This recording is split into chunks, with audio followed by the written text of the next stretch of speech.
미국의 코로나19 하루 확진자가 3개월 만에 다시 7만 명 선을 넘고 있습니다. 재확산 기운에 3차 정점이 우려되고 있습니다. 뉴욕주 브루클린에서 1만 명이 넘는 하객이 모이는 결혼식이 열릴 예정으로 알려져 당국이 해당 결혼식에 금지 명령을 내렸습니다.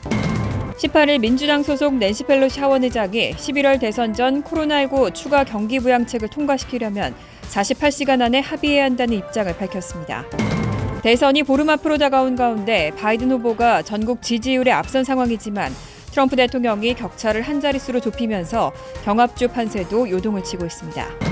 뉴저지 최대 한인타운 팰리세이즈 팍의 선거전이 과열을 넘어서 혼탁의 양상을 보이고 있습니다. 이상은 이 시각 주요 뉴스입니다.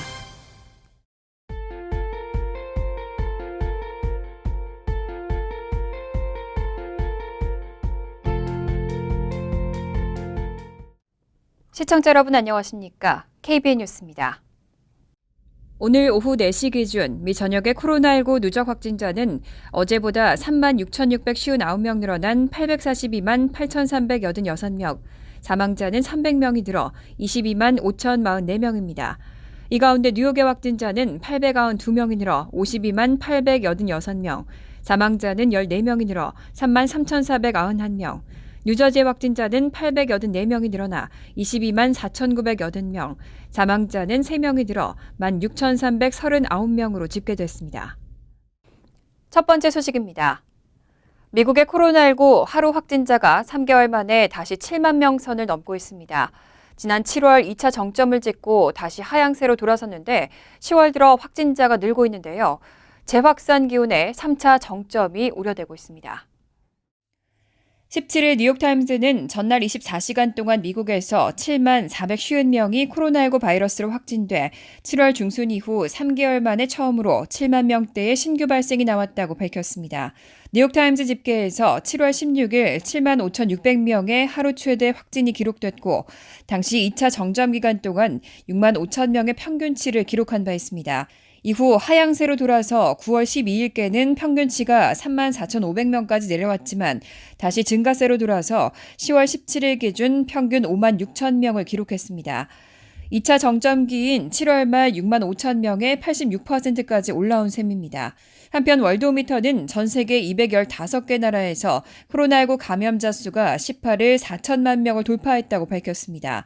나라별로는 미국이 834만 3,140명으로 가장 많았고 749만 4,551명의 인도와 522만 4,362명의 브라질, 러시아 139만 9,334명, 스페인 98만 2,723명 등이 상위 5위 안에 이름을 올렸습니다.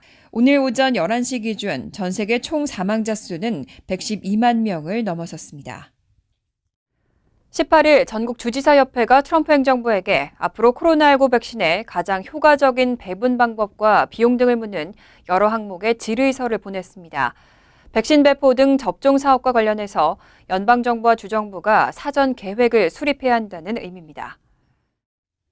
전국의 민주당과 공화당 주지사들이 모두 참여한 전국 주지사협회는 18일 트럼프 행정부에게 앞으로 코로나19 백신의 가장 효과적인 배분 방법과 비용 등을 묻는 여러 항목의 질의서를 보냈습니다. 협회 회장인 앤드류 쿠오모 뉴욕 주지사는 이날 기자회견에서 이 질의서의 문항에는 연방정부의 백신 자금 조달 방안과 백신의 분배와 공급망 계획, 거기에 필요한 정보통신 공유 방식 등이 담겨 있다고 밝혔습니다. 쿠오모 주지사 협회 회장은 또 보도자료에서 코로나19 백신의 배포와 접종 사업은 거대한 업무여서 미리 중요한 물류 배송 계획과 각 주정부들과 연방정부 간의 자금 지원과 배분 계획 등이 미리 수립되지 않고서는 수행될 수 없다고 밝히고 연방정부의 자세한 계획을 묻게 됐다고 밝혔습니다. 주지사협회는 백신이 개발되기 전에 이 문제들에 대한 대답을 원한다며 그래야 백신을 접종할 수 있게 됐을 때 무방비 상태로 당황하지 않고 미리 준비했던 대로 신속하게 접종을 할 수 있다는 입장입니다. 한편 지난 9월 18일 트럼프 대통령은 앞으로 2021년 4월까지는 미국의 모든 국민이 접종하기에 충분할 만큼의 코로나19 백신이 생산될 것이라고 말한 바 있습니다. 미국에서 코로나19의 3차 정점이 우려되고 있는 상황에 뉴욕주 브루클린에서는 1만 명이 넘는 하객이 모이는 결혼식이 열릴 예정으로 알려졌습니다. 정통파 유대교도의 결혼 행사였는데 첩보를 입수한 당국이 해당 결혼식에 금지 명령을 내렸습니다. 18일 AFP 통신과 NBC 뉴욕 등에 따르면 뉴욕주 락클랜드 카운티 셰리프국은 오늘 19일 뉴욕시 브루클린 윌리엄스버그에서 10,000명 넘는 하객이 모이는 결혼식이 열릴 예정이라는 첩보를 최근 입수했습니다.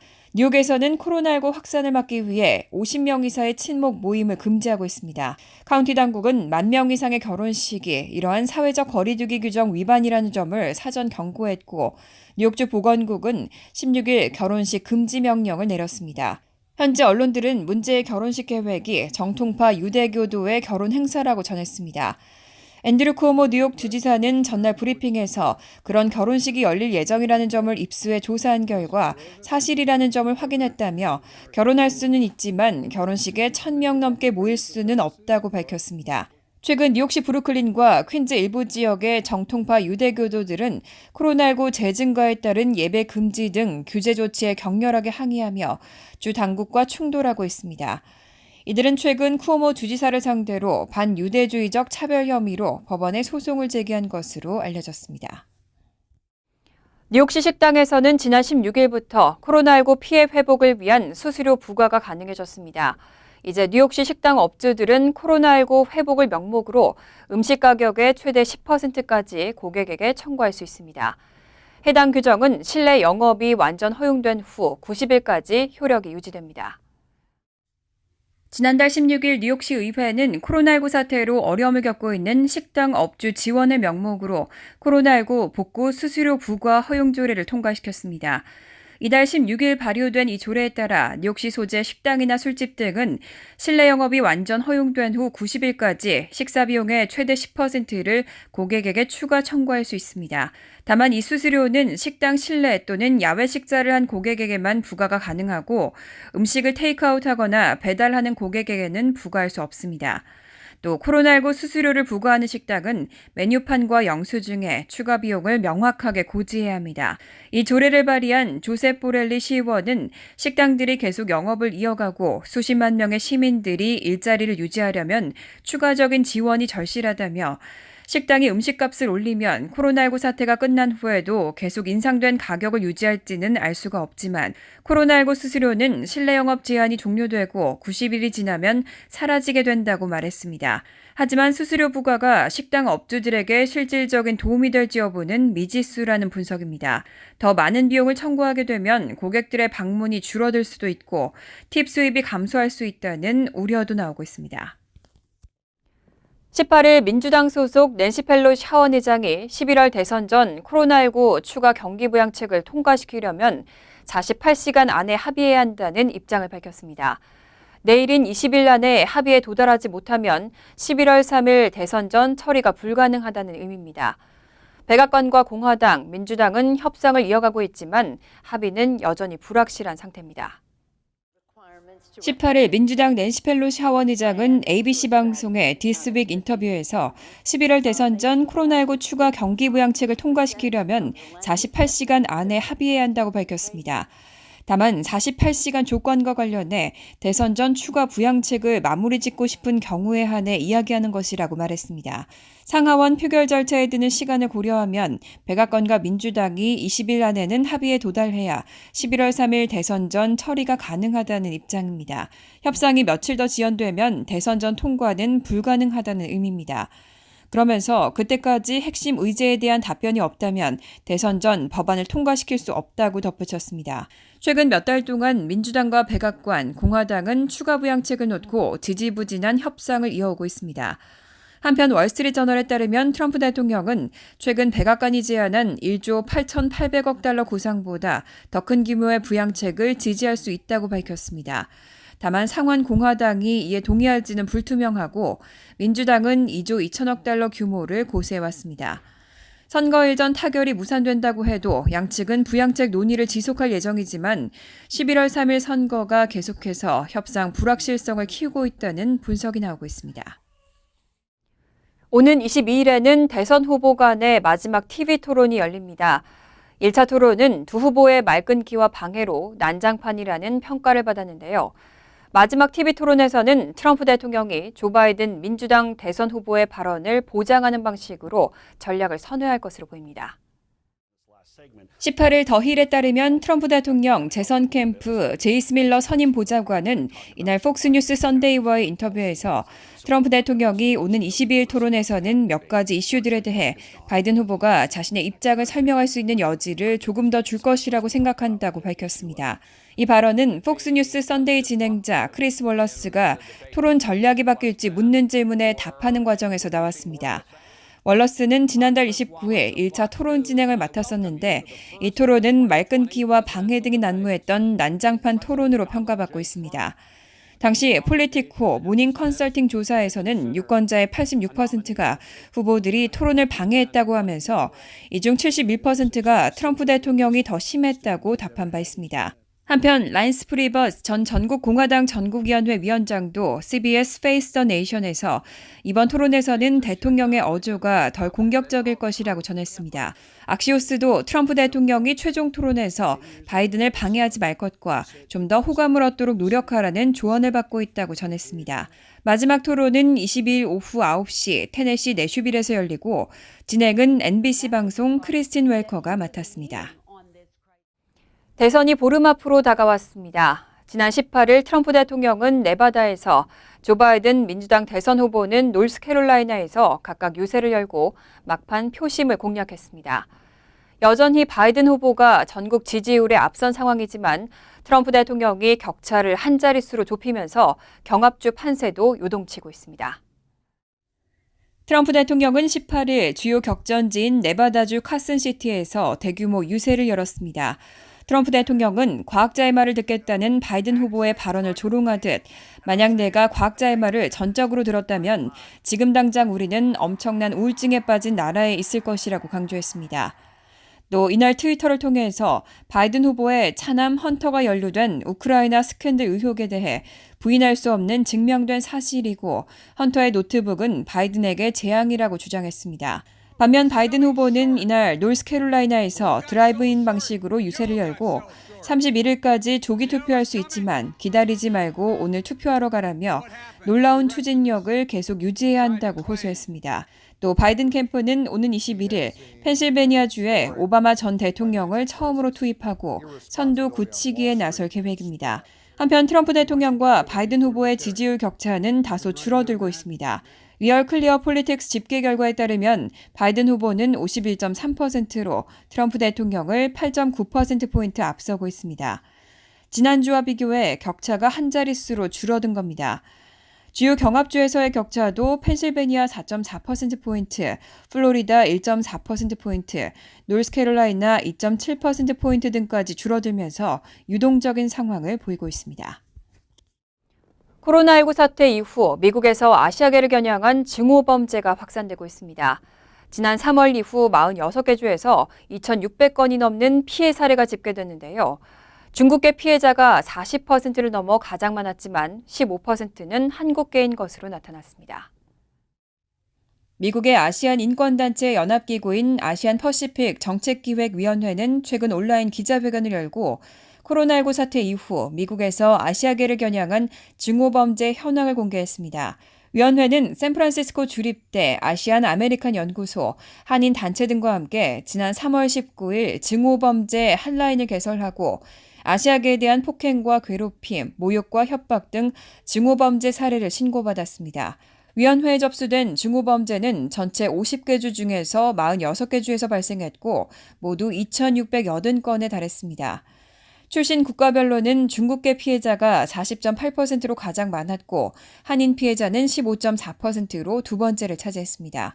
증오범죄 사례를 분석한 만주샤 컬카니 변호사는 가해자들이 한국 등 극동아시아 출신 이민자들을 무조건 중국인으로 간주해 차별하는 경우가 많았다고 밝혔습니다.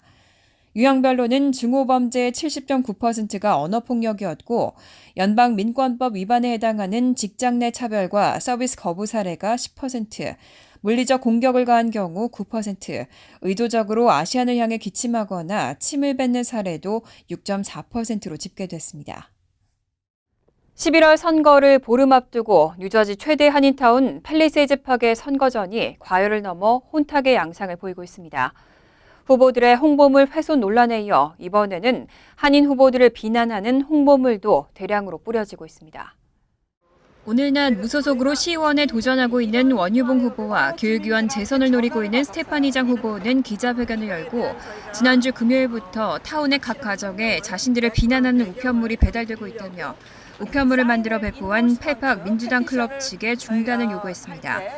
상단에 큰 글씨로 뉴스 속보라고 인쇄된 우편물에는 원유봉 후보가 불법적으로 서명을 받아냈다고 놀스저지닷컴의 기사 형태로 적혀져 있습니다.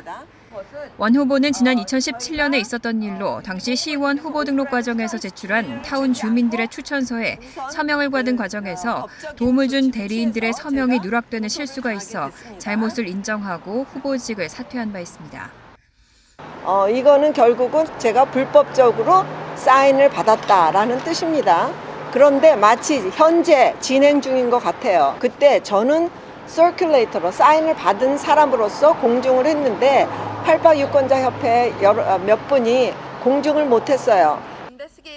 인쇄물의 하단에는 스테파니 장 후보가 최근 부정투표 관련 조사를 받고 있다는 내용도 나와 있습니다. 장 후보는 자신은 부정선거 관련 어떠한 연락도 받은 바 없다며 흑색 선전을 멈춰줄 것을 요구했습니다. 한편 펠팍 민주당 후보들과 이종철 부시장은 오늘 오전 타운홀에서 회견을 통해 최근 문제가 되고 있는 상대 후보의 홍보 간판 철거와 관련해 건물주의 요구가 있었다며 타운 측에서 일방적으로 선거 홍보물을 훼손하는 일은 있을 수 없다고 밝혔습니다.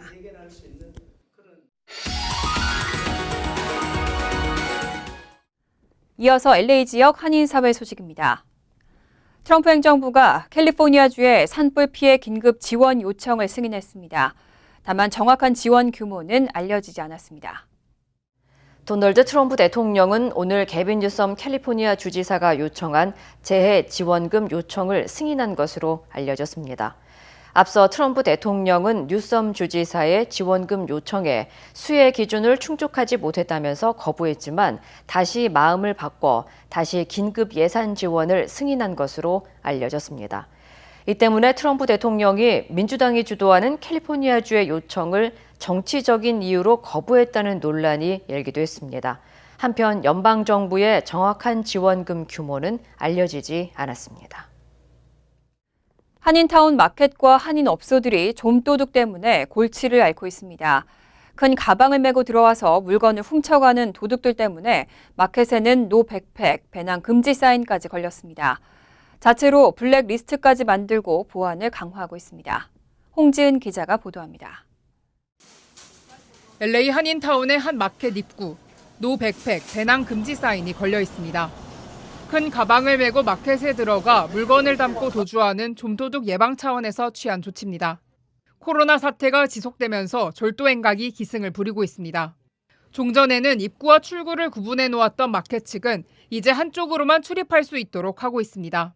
뒤에다 매는 거를 가져오시는 분들도 있고 큰 가방을 들고 오시는 분도 있고 가방을 가지고 아무래도 직원들 몰래 물건을 들고 나가시는 분이 꽤 많고 또 저쪽 반대쪽 동호는 저희가 지금 그래가지고 사용치 않고 있습니다. 마켓뿐만 아니라 소매업소들도 사정은 마찬가지입니다. 다운타운의 일부 업소들은 운영 시간을 단축하고 상습 절도범인지 얼굴을 확인한 뒤 매장 입장을 허락하고 있습니다. 최근 잦아진 시위와 집회에 업주들은 더 불안하지만 문제는 절도범을 잡아도 처벌이 훈방 조치와 같이 경미하다는 것입니다. 신고해도 한 5시간 후에 사람이 다치나 그런 거 없으면은 금방 연락해도 안 와요. 이런 작은 일은. 그래서 빈사한 사람은 스스로 자기를 지켜야 되죠. 지금 상황이 그래요. 한인 업소들은 절도범들을 찍은 사진으로 블랙리스트를 만들어 재방문을 제한하고 특히 상습범들의 보복에 대비해 곳곳에 감시 카메라를 설치하는 등 보안을 더 강화하고 있습니다. LA 경찰국 범죄통계 자료에 따르면 지난해 한인타운에서는 한인 관련 일반 절도 범죄가 120여 건으로 조사됐습니다. 전국 소매연합에서 발표한 마켓 내 절도 범죄로 발생한 피해액은 617억 달러로 사상 최대치를 기록했습니다. 캘리포니아주에서는 절도 금액 하한선을 기존 $950에서 $250로 대폭 낮춰 이 이상을 훔칠 경우 중범죄로 다루도록 한 내용의 주민 발의안 20이 마켓과 소매업체들의 지지를 받고 있습니다. 캘리포니아주 식료품업협회는 물건 대부분이 고가가 아니라는 점에서 절도금액 하한선이 낮아지면 상습 절도범이 줄어들고 업체들의 이익 보존과 안전에 기여할 것으로 기대했습니다. MBC 뉴스 홍지은입니다. 간추린 소식입니다. 뉴저지에서 실직자 대상 $300 추가 실업수당 지급이 오늘부터 시작됐습니다. 추가 실업수당은 8월 1일부터 9월 5일까지 6주치가 소급 적용돼 이 기간 동안 뉴저지주 노동국으로부터 실업수당을 받았던 수혜자는 최대 $1,800까지 한꺼번에 지급됩니다. 주 노동국에 따르면 추가 실업수당은 8월 1일부터 9월 5일까지 코로나19 사태를 이유로 일자리를 잃거나 근무 시간이 줄어 주정부에 실업수당을 청구한 주민들이면 별도의 신청 절차 없이 자동으로 지급됩니다. 다만 주 노동부로부터 지급받은 주당 실업수당 액수가 $100 미만일 경우에는 제외됩니다. 뉴욕주에서 일회용 플라스틱백 사용에 대한 단속이 오늘부터 다시 시작됐습니다. 뉴욕주 환경보호국에 따르면 그동안 중단됐던 주내 모든 소매점에서 비닐봉지 사용에 대한 단속이 오늘부터 재개됐습니다. 지난 8월 20일 뉴욕주 법원은 지난해 뉴욕주 환경보호국이 제정한 비닐봉지 사용 금지 규정 내용이 위헌이 아니라는 판결을 내렸습니다. 이에 따라 비닐봉지를 사용하다 적발되면 첫 번째 위반 시 $250의 벌금이 부과되고 두 번째부터는 건당 $500의 벌금이 부과됩니다. 코로나19로 영업을 중단했던 뉴욕주의 영화관이 다시 문을 엽니다. AP통신은 앤드류 쿠오모 뉴욕 주지사가 오는 23일부터 영화관 영업 재개를 허용하겠다는 방침을 밝혔다고 보도했습니다. 다만 영화관은 각 스크린당 정원의 25% 이내에서 관객을 받을 수 있지만 스크린당 관객 수가 50명을 넘어선 안 됩니다. 또 영화관이 위치한 지방자치단체가 검사 건수 대비 확진자를 계산한 양성률 2% 이하를 14일간 유지해야 하고 집단 발병 지역도 없어야 합니다. 다만 뉴욕시의 영화관은 이번 조치에서 제외됩니다. 뉴욕 한인봉사센터 공공보건부가 한인 여성들을 위한 다양한 건강 프로그램을 운영하고 있습니다. KCS는 10월 유방암 인식의 달을 맞이해 지난 9일 무료 유방암 검진 행사를 실시했고 현재 한인 여성을 위한 맞춤형 유방암 예방관리 교육도 2기 교육을 실시 중입니다. 11월 무료 유방암 검진은 1일 브루클린 제1교회, 14일 KCS 커뮤니티 센터, 22일 뉴 프로비던스 위멘스 쉘터 등에서 실시될 예정입니다. 검진 및 프로그램 안내는 공공보건부 929-402-5352로 문의할 수 있습니다. 환율과 증권 소식입니다.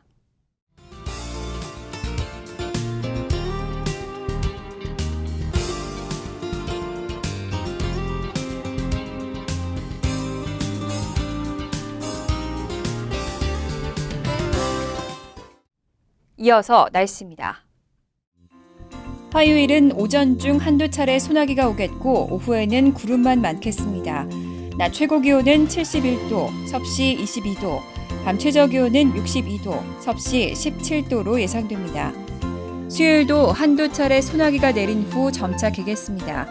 목요일은 가끔 구름이 끼지만 대체로 화창하겠습니다. 이상으로 KBN 뉴스를 마칩니다. KBN과 함께 즐거운 저녁 되시기 바랍니다.